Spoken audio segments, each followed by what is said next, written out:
People at the back, can you hear me clearly? Okay, good. Have you ever held a question in mind for so long that it becomes part of how you think? Maybe even part of who you are as a person? Well, I've had a question in my mind for many, many years, and that is, how can you speed up learning? Now, this is an interesting question because if you speed up learning, you can spend less time at school. And if you learn really fast, you probably wouldn't have to go to school at all. Now, when I was young, school was sort of okay, but I found quite often that school got in the way of learning. So I had this question in mind, how do you learn faster? And this began when I was very, very young. When I was 11 years old, I wrote a letter to researchers in the Soviet Union asking about hypnopedia. This is sleep learning, where you get a tape recorder, you put it beside your bed, and it turns on in the middle of the night when you're sleeping, and you're supposed to be learning from this. Good idea. Unfortunately, it doesn't work. But hypnopedia did open the doors to research in other areas, and we've had incredible discoveries about learning that began with that first question. I went on from there to become passionate about psychology, and I have been involved in psychology in many different ways for the rest of my life up until this point. In 1981, I took myself to China, and I decided that I was going to be native level in Chinese inside 2 years. Now, you need to understand that in 1981, everybody thought Chinese was really, really difficult and that a Westerner could study for 10 years or more and never really get very good at it. And I also went in with a different idea, which was taking all of the conclusions from psychological research up to that point and applying them to the learning process. What was really cool was that in 6 months I was fluent in Mandarin Chinese, and it took a little bit longer to get up to native. But I looked around and I saw all of these people from different countries struggling terribly with Chinese. I saw Chinese people struggling terribly to learn English and other languages. And so my question got refined down to, how can you help a normal adult learn a new language quickly, easily, and effectively?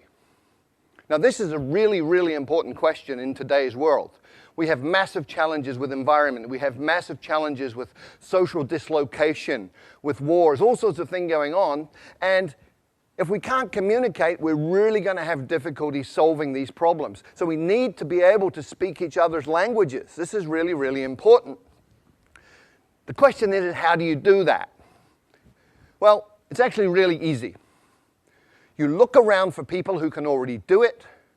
You look for situations where it's already working, and then you identify the principles and apply them. It's called modeling, and I've been looking at language learning and modeling language learning for about 15 to 20 years now. And my conclusion, my observation from this is that any adult can learn a second language to fluency inside 6 months. Now, when I say this, most people think I'm crazy. This is not possible. So let me remind everybody of the history of human progress. It's all about expanding our limits. In 1950, everybody believed that running 1 mile in 4 minutes was impossible. And then Roger Bannister did it in 1956, and from there it's got shorter and shorter. 100 years ago, everybody believed that heavy stuff doesn't fly, except it does, and we all know this. How does heavy stuff fly? We reorganize the material using principles that we have learned from observing nature, birds in this case. And today, we've gone even further. So you can fly a car.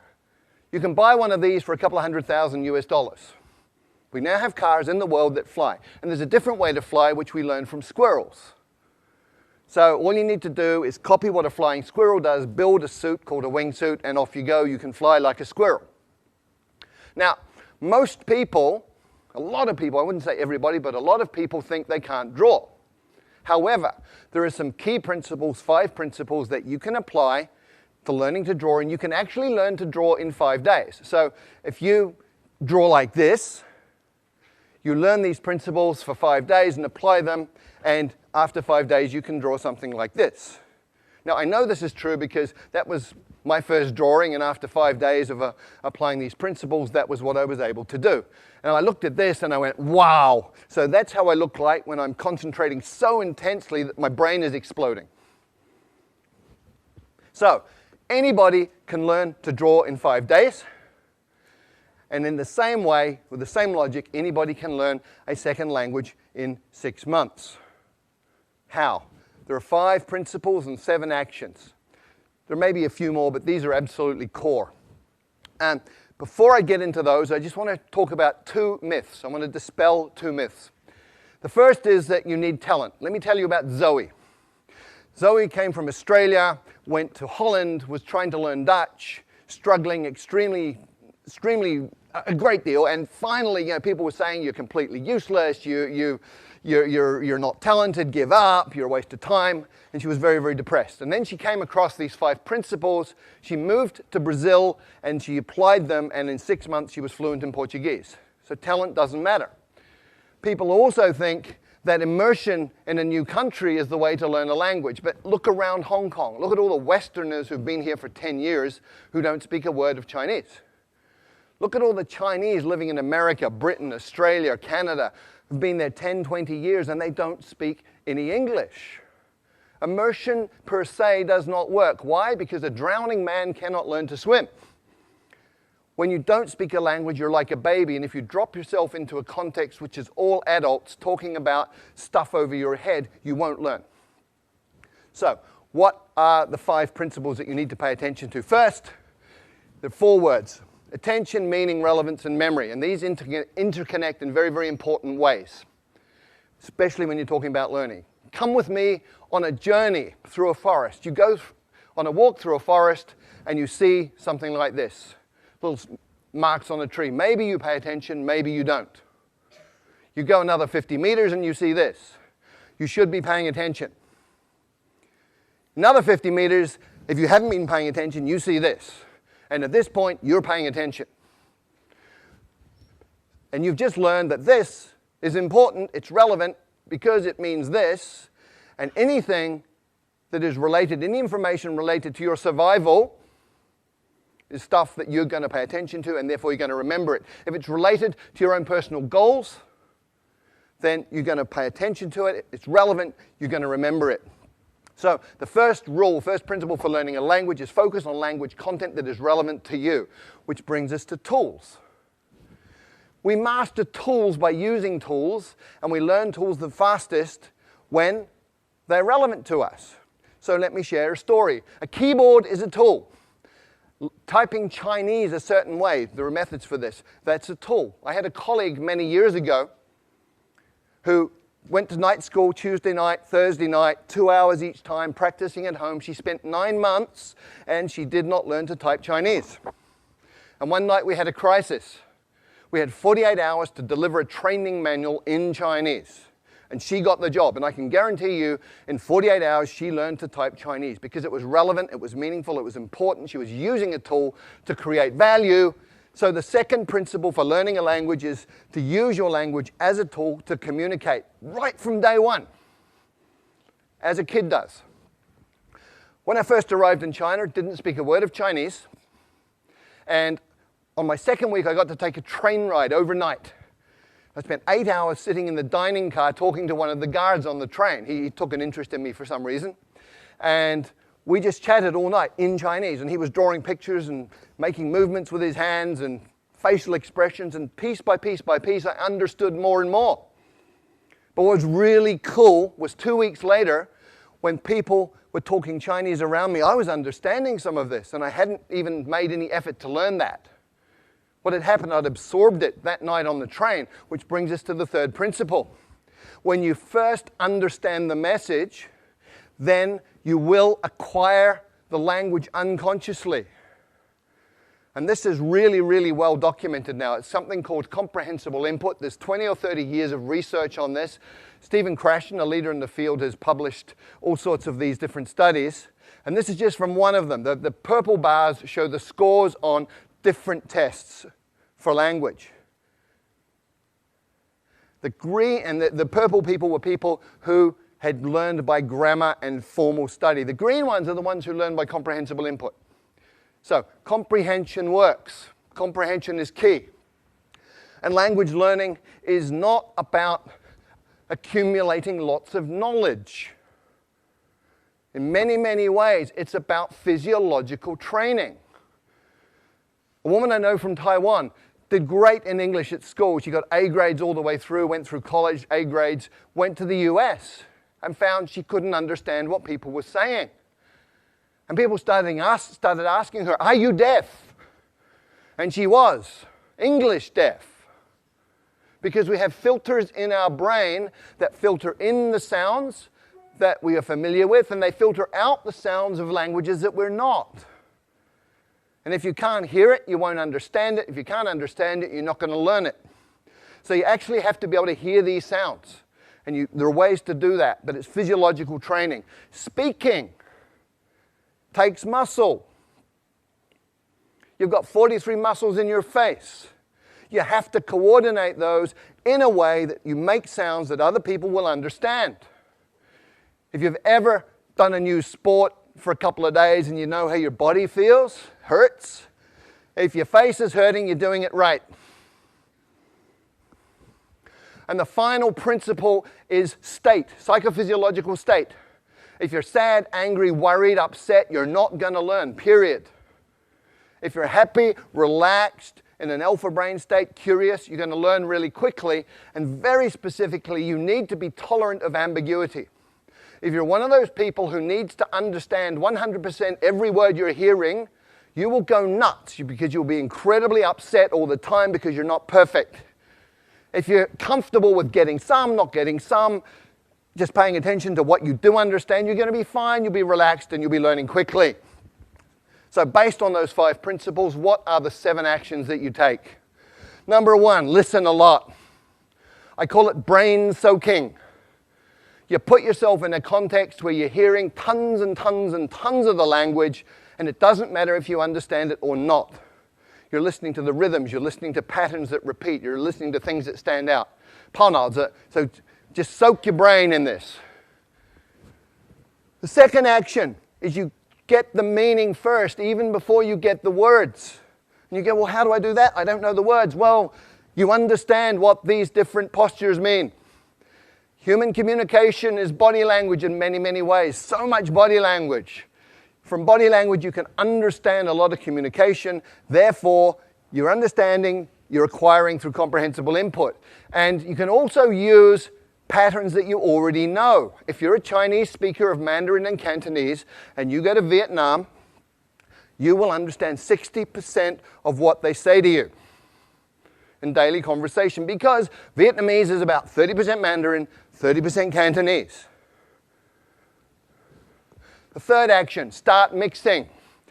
You probably have never thought of this, but if you've got 10 verbs, 10 nouns, and 10 adjectives, you can say 1,000 different things.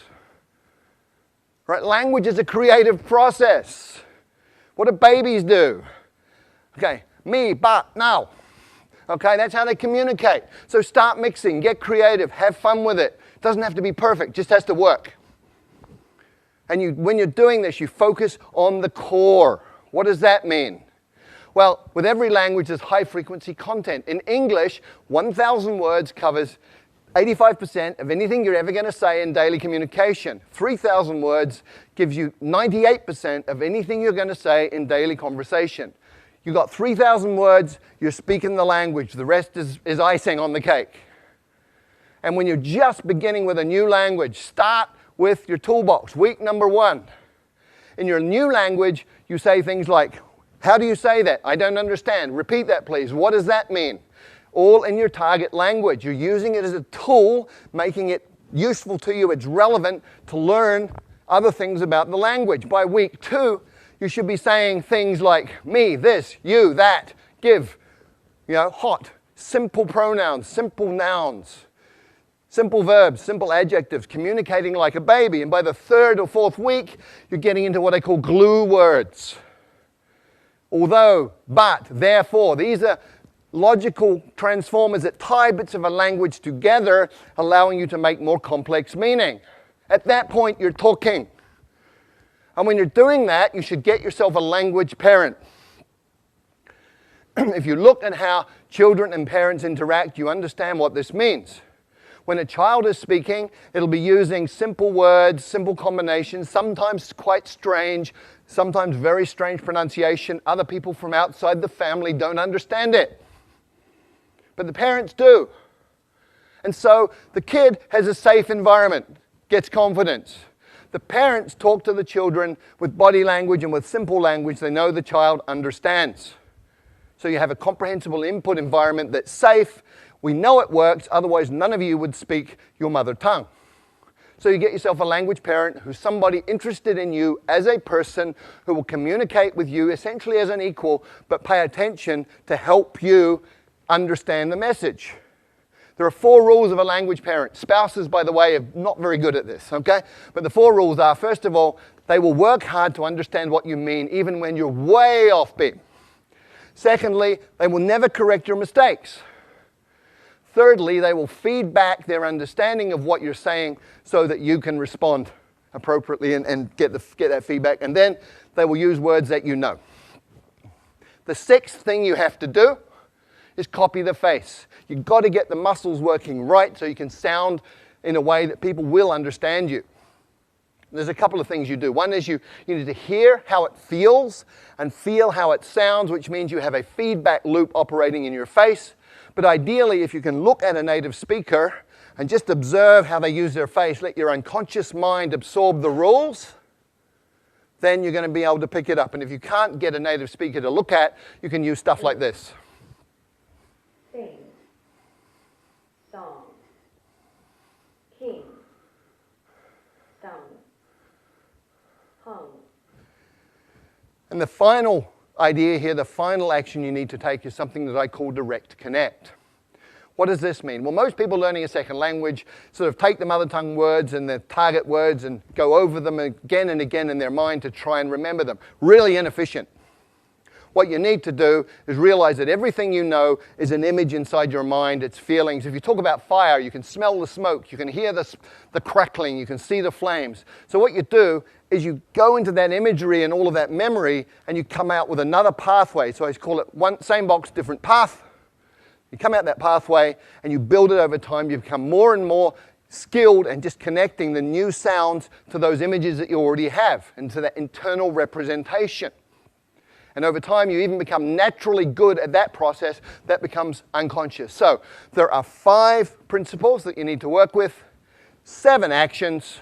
If you do any of them, you're going to improve. And remember, these are things under your control as the learner.